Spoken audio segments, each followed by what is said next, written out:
नमस्कार बंधुरा शुभ सकाल। आशा करছি সকলেই খুব ভালো আছো ও সুস্থ আছো। সকলকে একটি নতুন মিনি ব্লগে অনেক অনেক স্বাগত জানাই সাথী ভিলেজ লাইফের পক্ষ থেকে।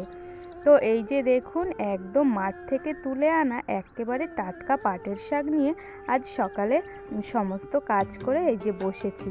দুপুরে রান্না হবে তার জন্য আর কি শাকটাকে বেছে দিচ্ছি। এই যে মানে পুরোটা গোড়া উপড়েই নিয়ে এসেছে, আসলে পাশের জমিতে লাগিয়েছে, তো সেখান থেকে জমি থেকে নিড়ানো হচ্ছে। তো তার জন্য বাবা এই গাছ শুদ্ধই বাড়িতে নিয়ে এসেছে। তো এই যে একটা একটা করে আমি বেছে নিচ্ছিলাম আর গাছটাকে আর কি নিচে রেখে দিচ্ছিলাম, আর ওইদিকে মায়ের সঙ্গে একটু কথাও বলছিলাম। তো দেখতে দেখতে এই যে থালা ভর্তি করে আমার শাকগুলো বাছা হয়ে গিয়েছে। আর এই যে নিচে আমি গাছের আর কি ডাঁটাগুলো এই যে এইভাবে ফেলেছি। তো বেশ মাটি ছিল, তার জন্য মেঝেটাও নোংরা হয়ে গেছে।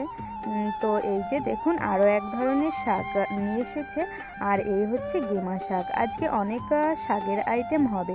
তো এই যে মা পাটের শাকগুলোকে খুব ভালোভাবে কেটে নিচ্ছে। তো তারপরে এই যে আজকের লাঞ্চ রেসিপি, এটা হয়েছিল মাছের ঝোল আলু দিয়ে, আর হয়েছিল ওই যে যে ছোটো শাকগুলোকে দেখতে পেলেন সেইটা দিয়ে আর কি মাছের মাথা দিয়ে। তো আমার বাবা আবার রুই মাছ খায় না, তার জন্য এই যে মাছের মাথা দিয়ে এই শাকটা দিয়ে বাবার জন্য করা হয়েছে। আর এই দিকে ছিল পাটের শাক, আর হচ্ছে মাছের ডিম দিয়ে একটা পাতা আবার পড়েছিল গিমা শাকের, তো আমার হাতটা ধোয়াই ছিল, আমি আবার তুলে রেখে দিলাম। তো সব কিছু দিয়ে তো খুব ভালো জমিয়েই খাওয়া হলো দুপুরবেলাতে। আর তারপরে এই যে গত 3 দিন রোদে দেওয়া ধানগুলো আজ একেবারে শুকিয়ে খড়খড়ে হয়েছে, তবে অনেক অনেক পরিশ্রম করতে হয়েছে ধানগুলোর পেছনে। প্রয়োজনে ছাড়াও বেশি আর কি পরিশ্রম হয়ে গেছে। এদিকে এই যে আবার গুটিয়ে এক জায়গাতে রাখা হচ্ছে।